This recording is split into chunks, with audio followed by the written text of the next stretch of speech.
So if you're a veteran, you have ringing in your ears and you haven't claimed tinnitus, you have to claim this today.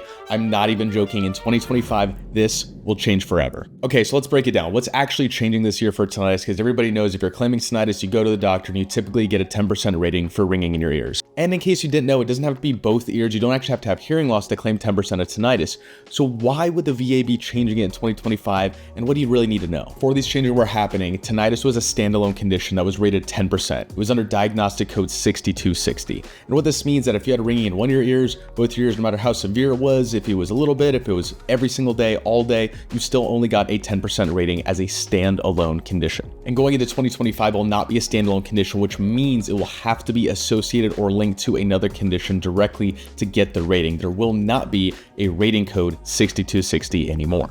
So in 2025, taking away that diagnostic code means that this condition is now going to be linked as a symptom of other conditions. So you can still get a 10% rating for tinnitus as long as you have this other condition and one of the symptoms is tinnitus. So it is not going away completely. And before some of you guys freak out, yes, if you get this 10% rating 5-10 years ago, or if you even make this claim, file to intent today, you are going to fall under the old system and the old 10% rating code. That will not go away. You will be grandfathered in. So tinnitus will be rated under 3 different conditions. So we're going to talk briefly about each of the diagnostic coded conditions so you understand where you can actually make this claim.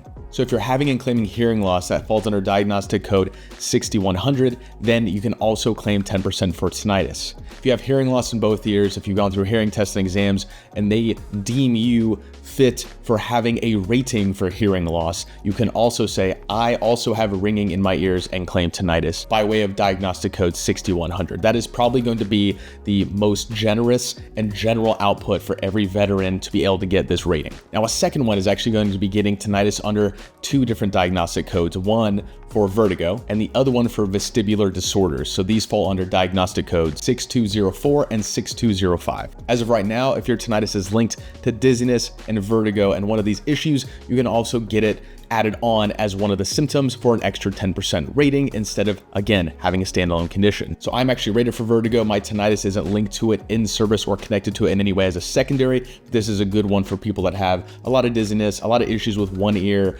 versus the other, and that kind of throws them off balance. This might be a good rating code for you to go for. So the third way to get tinnitus as a claimable rating is to do it through a TBI if you have had a TBI in the past. Under this diagnostic code rating 8045, you can actually get tinnitus rated and associated with TBI. Now, of course, you have to have a TBI and you have to have the rating to get the tinnitus as well. I feel like this category of people in the new changes from 2025 onward might not fit the bill as much, but this is why you have to make this claim early so that you can actually get the older rating in case you don't think